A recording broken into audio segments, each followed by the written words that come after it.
Research and Development says the part of the brain exposed to stress and anxiety is relaxed when exposed to natural environment.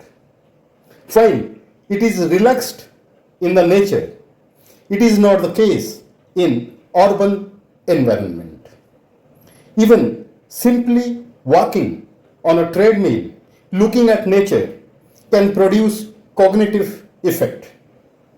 Undirected attention also relaxes the brain.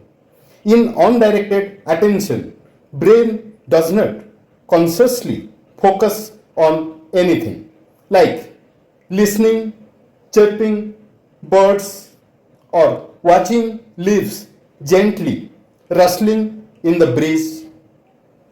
As against, directed attention focuses on a specific task like reading, writing, etc. Friends, please subscribe my channel to motivate me. Thank you.